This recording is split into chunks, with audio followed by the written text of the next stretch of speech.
Catherine کو جب ان کی علالت کا پتہ چلا تو اگرچہ خود بھی اس کی طبیعت ناساز تھی، نہ جانے کتنی بیماریوں نے اسے گھیر رکھا تھا، تاہم بے چینی سے فوراً بستر سے اٹھ کر اپنی ایک ساتھی کے ہمراہ فادر ریمنڈ کی مزاج پرسی کے لیے چلی گئی۔ دراصل اس کی اپنی حالت اس قدر خراب تھی کہ ضروری نہیں تھا کہ وہ ہسپتال میں ان کی عیادت کو آتی۔ پھر بھی وہ آئی اور مجھ سے پوچھا کہ مجھے کیا ہوا ہے۔ میں جو اپنے ساتھی فادر کے ساتھ بمشکل بات کر پاتا تھا، اس کو دیکھ کر میں اپنی طاقت بحال کرنے کے بعد بھی پوری طرح جواب دینے کے قابل نہ تھا۔ میں کیتھرین سے یوں گویا ہوا، اے خاتون، آپ نے کیوں تکلیف کی؟ آپ کی طبیعت تو مجھ سے بھی زیادہ لاچار ہے۔ مگر وہ سنی انسنی کرتے ہوئے خداوند کی بزرگی سے متعلق کلام کرنے لگی اور پھر ایک ناشکر گزار ہجوم کے بارے میں بات کرنے لگی جو خدا کی لامحدود رحمتوں کے باوجود خدا کے خلاف کفر بکنے کی جرات کرتا ہے۔ اس کی باتوں سے مجھے سکون اور حوصلہ ملا کہ اٹھ کر بستر پر بیٹھ گیا، اور مجھے وہ وعدہ بھی یاد نہ تھا جو ایک شام پہلے کیا تھا۔ کیتھرین مسلسل بولے جا رہی تھی۔ اس کی گفتگو سے متاثر ہو کر میرے دل اور دماغ میں گناہوں سے متعلق ایک غیر معمولی اور شفاف رویا فلم کی طرح چل پڑی۔ میں اپنے آپ کو تخت عدالت کے روبرو پا رہا تھا۔ لوگوں کا ایک بڑا ہجوم دیکھا جو اپنے پاپوں کی وجہ سے قصوروار ٹھہرائے جا رہے تھے۔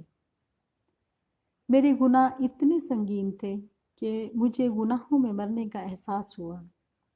میں خوف زدہ ہو گیا کہ ابھی منصف جج میرے گناہوں کی پاداش میں ابدی ہلاکت کا فرمان جاری کرے گا۔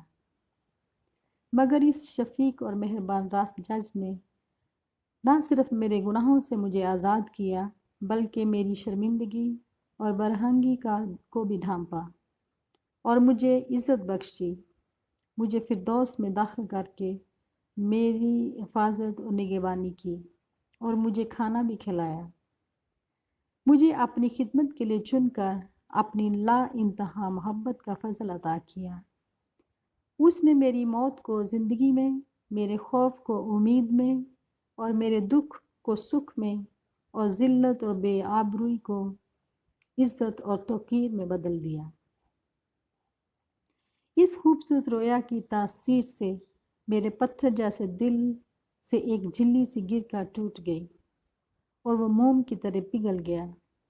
میں نے شفاف چشموں کے پانیوں سے اپنی روح دھو ڈالی، اپنے گناہوں کی جڑوں تک جا پہنچا، اور میں شدت جذبات سے بے قابو ہو کر زاروں قطار رونے لگا اور نہایت شرمساری سے سرخ ہوتے ہوئے گویا ہوا، مجھے ڈر تھا کہ میرا دل اور سینہ پھٹ جائے گا۔ لیکن وہ ایک سمجھدار اور فہم دل رکھنے والی عورت تھی۔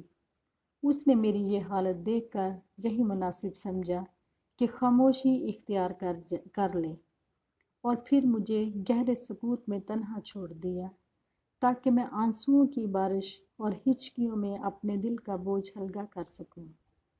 پشیمانی کے آنسو بہا لینے کے بعد جب میں اس رویا پر غور کر رہا تھا تو مجھے یاد آیا جو میں نے ایک دن پہلے کیتھرین سے کہا تھا۔ تو میں نے اپنے آپ سے سوال کیا کہ کیا یہی وہ فرمان ہے جو میں نے کیتھرین سے پوچھا تھا؟ مثبت جواب پا کر میں مطمئن اور مسرور ہو گیا کہ حقیقتاً کیتھرین عرفان کی آخری حد بھی پار کر چکی ہے، اور مجھے اس کی پاکیزگی پر یقین آ گیا۔